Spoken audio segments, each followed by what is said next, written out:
Well, this was just an idea that I thought of that we could actually make it so you don't have to uh, get the video camera on your phone or laptop or desktop going, but you could just call in if you had some kind of question or comment, something you wanted to chew the fat about, just wanted to do something fun and different, you could just call in. And anyway, that's what this is about. And we can run it so that it's live for those who want to just observe it on Facebook or see it on Facebook and then call in. There are a couple of numbers to call in, and anybody can. If there's a line, then you just go into a queue, and I will take your calls one at a time. While we're waiting for something, I was just sitting there staring at the video camera on my laptop, but certainly can talk about the number of things going on in the world and in our church and in our lives. One of the things that comes to mind is that when we go back to church, whenever that is, the session, we'll talk about it on Tuesday next week. But the plan is something like this, that we would have smaller services, and to make them smaller, we might do 2 on a Sunday morning. The reason for small is so that we can spread people out. We would try to do it so that the doors are completely open. There are no greeters to shake hands. They can be there and smile at you and help you know what's what coming in. But there's no doorknobs to touch, and there's no greeter hands to shake. There's no bulletin to pass out and handle and spread any germs on. And you would go to a seat that would be spaced out in the sanctuary. And we wouldn't have hymn books, so you wouldn't be touching those. We're not going to pass an offering plate. We'd put a bucket at the exit, entry and exit, so you could just drop that in there. We're not going to pass friendship pads. If anything, we'd have an index card type of thing that's sitting on the chair with a pencil for you, and then we would pick up those pencils and clean them between services, and you would just drop that 3x5 card in with the offering bucket. The only place to be open, ideally in my mind, is the sanctuary. And we'd of course make the restrooms available. And but that would just limit how much of the building is in contact with human beings. We'd ask everybody to wear face masks. That's to keep any germs that you might be spreading through your mouth out to surfaces and other people. We would have a small supply if somebody has forgotten them, so we can request that they would wear them to go into the church. Those are the kinds of things we're thinking about. Of course, when it comes to communion, we've got to improvise on that. And we'll be coming up to communion again pretty soon. We have these little cup. To me, they look like the dipping sauces or the salad dressing cups that you get from restaurants. But it actually has juice in it for communion, and then on top there's a wafer all in one container. And those are something that we could place on each seat when it comes to Communion Sunday, and then you would dispose of it. Somebody said, well, what if you touch it and then move to another chair? Then I guess we'd say, wherever you sit, stay there, don't touch it and move. If you touch it, it's yours, that seat is yours, et cetera, et cetera. In between the services, we would clean everything, clean the backs of the chairs and the fronts of the chairs. Those would be the main things. The other thing is we wouldn't have a choir because we don't want choir members that close to each other. And again, this is spread through little droplets coming out of the mouth and nose, and then getting into us through mouth, nose, eyes, and such. If there's any singing, it'd be a soloist. I think we'd allow the soloist to take the mask off to sing, but be way up there by the cross and away from people. Otherwise, it would be music, instrumental type of music, and we might just be listening to that or humming that along, or maybe we would sing it if we have face masks on. I'm not sure about that exactly. But those are the kinds of things that we're thinking about.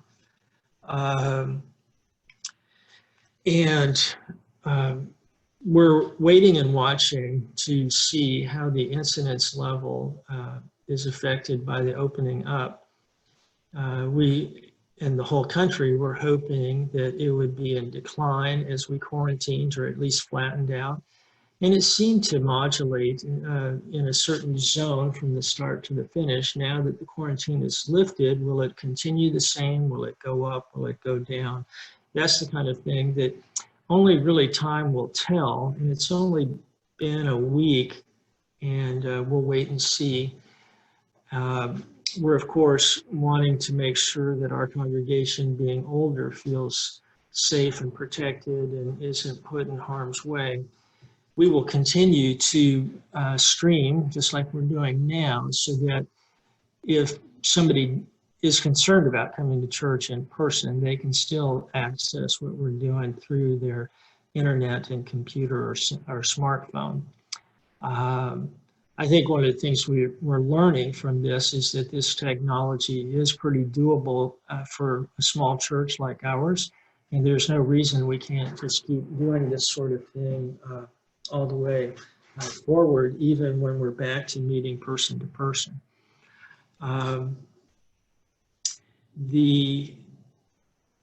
So that, I mean, that's what we're thinking about on that. And you may be interested to know that we were going to host the Presbytery meeting. So there are, roughly 70 churches, I forget the exact number, that are in Central Florida, Indian River County, up towards the villages and Daytona Beach and whatnot. And we meet once a quarter as pastors and lay commissioners from each church to talk over business and how to be the church together. And so we were going to have that meeting at First Pres Sebastian, but because of the COVID virus, the Presbytery is going to do its first ever virtual Presbytery meeting. So looking forward to how that's going to work. That usually involves a couple hundred people. Maybe here in the COVID situation and in the summertime meeting, it'll be less. But still, that'll be interesting to see how we pull it off. You may be interested that a lot of organizations, ours included, are trying to figure out how you make these quote unquote legal meetings. There's so many sidebar things. People can just hit the internet and communicate with a few people and not everybody. And you can be kind of less sure who's there some of the time. And so the whole Robert's Rules of Order and how are these officially sanctioned and bona fide meetings has been debated. And the phrase that is coming up that is important is simultaneous orality, or not O-R-A-L, but A-U-R-A-L. And they're not dissimilar, but it has to do with that everybody can hear and talk at the same time, that nobody's being kept out of a meeting or missing a meeting. We're only getting part of the information, but we're all together to hear the same thing, say the same thing, and make a vote at the same time. That's the simultaneous part. And if we can, that if that can be ensured, if that can be part of the provision, then the meeting can go forward as legitimate. Your own Constitution, bylaws, rules need to say that you're accepting that kind of thing. And so we're trying to get that ready to be penned into our bylaws as a church. So stay tuned for that. We're past due for having our congregational meeting, but we'll get onto that as soon as we get back together and can figure out how to do that. So we are a number of minutes into this call-in meeting. I didn't give a lot of heads up or a lot of notice on how to do it. And part of that was I was just unsure of how to do it myself. And so rather kind of start small and soft than go big and have it botch up. But we don't have people who've really noticed or who are calling in at this point for whatever reason. So we'll keep going for a couple more minutes, but then if, this is something that somebody might respond to, then we'll go ahead and try it again. And we don't have people who've really noticed or who are calling in at this point for whatever reason. So we'll keep going.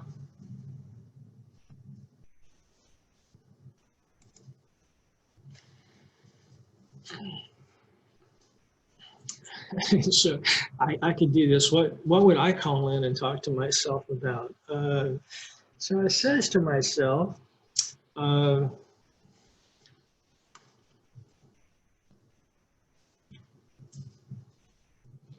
told you about what I'm thinking about and what we're thinking about reopening.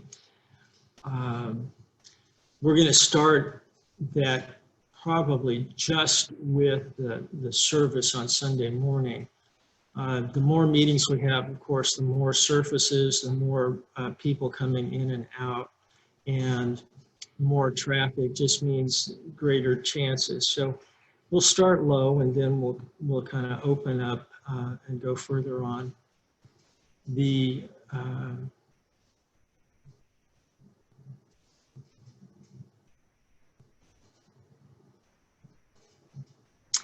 Some of the things you can be looking for is that, Rochelle continues to have me record her playing the piano, so pay attention to some of that music. We have some more interviews that are in the wings to debut for you to get to know each other, missionary-wise, congregation person-wise. We continue to send out the daily e-devotional that usually will have a little YouTube clip like of Rochelle's music, or tell you where to get the sermon manuscript from the day before.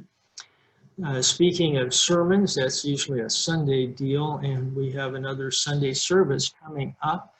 The question is, where will Jeff be?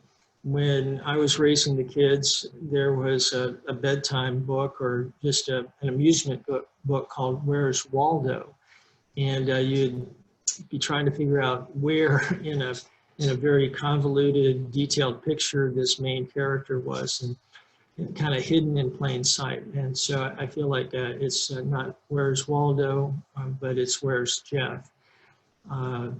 But want to take that opportunity to let us do some virtual moving and worshiping under different kinds of canopies and in different kinds of settings.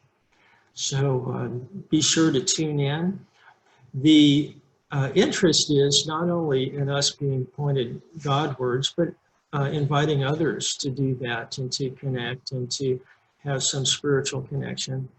And these COVID days and being on the internet, it's a little different than saying, hey, come meet me at church at 10 o'clock Sunday morning at Louisiana Avenue. But you still can, and in a sense, it's easy to just say, hey, I'm sharing this from Facebook. If you want to tune in, I'm going to be doing that on Sunday morning. And be sure to share it with your friends. And it could just help somebody any place in the country or world. At the same time, you know, maybe somebody comes and they go, man, I really like that. And when they open up, I think I'll come. After all, my friend so-and-so goes to that church, and maybe I'll try it. Maybe they'll say something like, if I've learned anything in these COVID days, it's that I need some spiritual strength. And so when we get back to normal, I'm going to make this a part of my routine. So please go ahead and invite people. Plan to attend yourself, but also share the news about this service that we have. I'm also going to do this very same thing that we're doing right now as a prayer meeting on, I think it's Friday morning. I said Friday morning from 9 to 9:30. Now that's going to be something that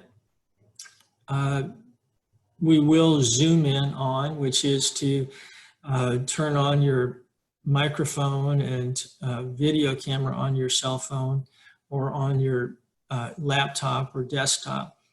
And then we will be able to see each other, and however many it is, if it's 3, if it's 2, if it's 10, we'll be able to share a prayer request and then bow our heads and pray together. You can be prayed for, you can pray for somebody else, you can just be quietly present and be a praying presence in that. So you want to check out the e-devotional for instructions on that, and I'll try to put instructions on the Facebook page as well. So if you'd like to come to a virtual prayer meeting, we did this once before where I had people line up and then they and I just spoke one-on-one and I prayed for them. And I thought I would try it just in the small group way this next time.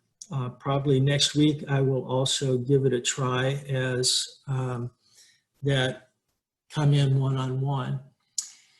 Well, right here, a few minutes before the end, we've got somebody who's calling in. I wonder who this is. Hi, this is Jeff. Who am I talking with? Tammy, I can't believe I did this. Tammy, you are becoming a techno wizard. I tell you, I was just on the phone with my son asking him some things because Marge asked me to take a selfie and I'd never changed my phone before. Oh, okay. The earring is in the way. Okay, well, let me get down to business. Annette's, Ted and Annette that I've talked to you about praying for them before. Yeah. She is now 84, and she is the oldest of 6, and she's lost a brother and a sister. Anyway, she just lost another brother. So, fortunately, I'm in contact with the youngest, which is 2 years older than I am, and so we keep talking back and forth to bolster up, Annette up. But anyway, after this brother died, she said, "Why am I still here?" Yeah.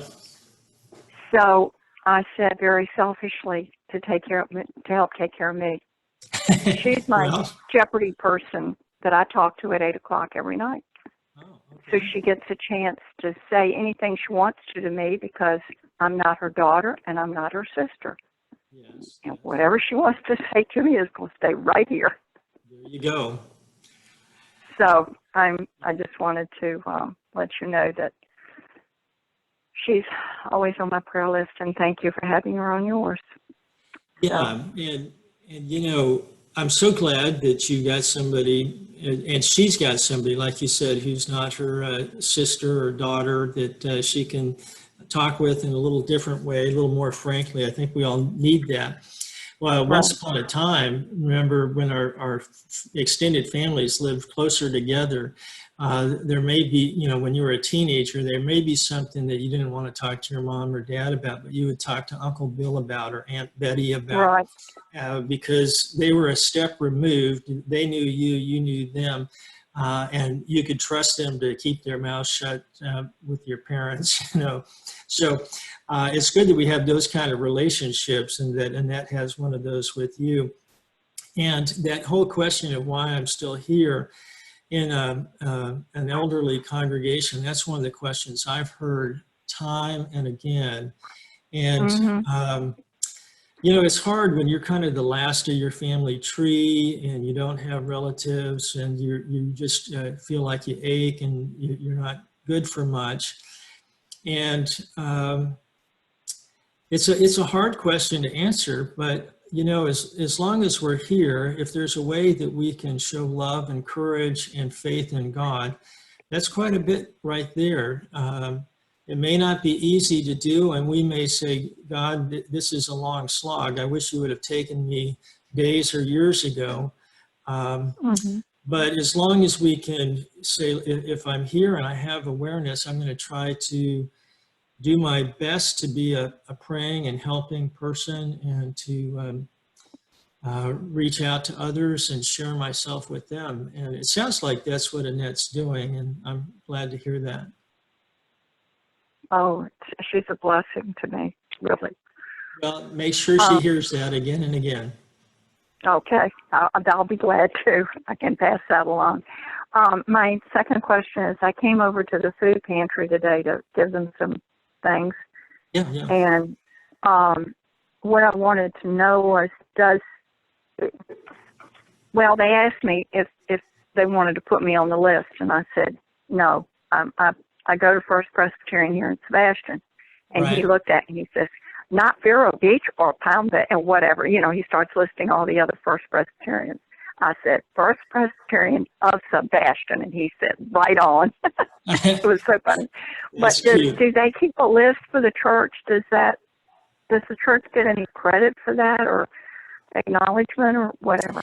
You know, I don't know if they keep a little checklist of who's dropping off food. We certainly, especially when we're meeting in the sanctuary, are bringing food every week. And then Clark Brillhart or Nick Leowatz runs it over for us. You know, if I were them, I don't know that I would trouble with it. It just seems like an extra step to try to tell everybody who's giving, you know, which canned goods and things like that. But, you know, I would think that it also has to do with keeping track of your donor base and expanding it. And just because somebody gave once doesn't mean they'll give again. So if you can get their contact information, like an email, and when things are getting low, you can send out an email to the 100 donors from the last 2 months and say, hey, we're hitting a low spot. If you can help out, do that. But if you haven't collected any information, it's hard to send out a smoke signal to those folks. And it's hard to say, hey, you know, at Christmas time, remember us with your year-end giving. So I would think that was probably more likely some of what was behind the request for information. Reminds me of Tyler Perry. There were several hundred Winn-Dixie and I don't know, Kroger stores, and he just paid for everybody's groceries in hundreds of stores over this given senior citizen hour. And some guy was so flabbergasted when he heard that. He had $290 in his cart that somebody paid for it. Well, you know what he did? He took his $290 and he gave it to a food bank. So that's the same kind of thing that you're doing, and I think that's great. Right. Okay. Well, I called them right after church closed back in March, and they said they were going to be closed. And I just held my breath because I know there's no place else close by here for people to get stuff. So I was really glad when they were able to find what's in and go for it. You have plenty of people calling you today, and thank you for being there. Thank you. Good to talk to you, Cammie. Take care. Love you. Bye-bye. Bye-bye. Hey, well, I said I'd be on for a half an hour, and we've used up that half an hour. I'm so glad to actually get a caller, and God bless all of you, and thanks for being a part of it. Bye-bye.